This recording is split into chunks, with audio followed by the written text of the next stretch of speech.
In the featherweight division at UFC Vegas 82, you got Jonathan Pearce, the American, coming in at 14-4, taking on Joanderson Brito, Brazilian, who comes in at 15-3. Now, Pearce is going to be 4 inches taller at 6 feet. He's 31, Brito 28. I love it because they're both right in their prime. Brito 1 inch reach advantage, 72-71. He stands right-handed. Pearce is a switch stance fighter, always an advantage. Now, Pearce is more active, landing 6.1 significant strikes per minute to exactly 4 for Brito. So that's like 30 significant strike difference over the course of the fight. And Pearce can land takedowns, nearly 2 per round. Brito gets just over 1. So this is an interesting fight. Two guys very active, two guys who can land takedowns. Pearce, 59% takedown defense, not very good.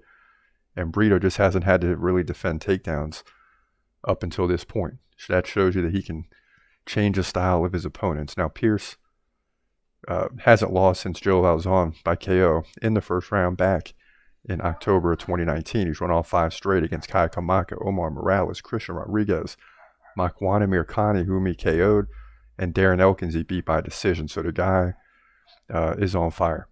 And in each of those fights, except Christian Rodriguez, he dominated in significant strikes. But against Rodriguez, he had 6 takedowns to 2. So, he finds ways to win fights. Now, Brito has won 3 in a row against Weston Wilson KO. He submitted Lucas Alexander, and 3 fights ago, he beat Andre Fili by KO. So both of these guys can go. Brito last lost to Algio by decision, where he was beaten significant strikes, 59-40, and both guys had 2 takedowns. So, it's one of those fights that can kind of go either way. When you look at the odds, it's almost even. But I'm going to lean slightly, and it's hard to go against Brito, but I'm going to lean slightly with Jonathan Pearce because of the ability to land strikes, to get takedowns. But I am a little bit worried about the takedown defense.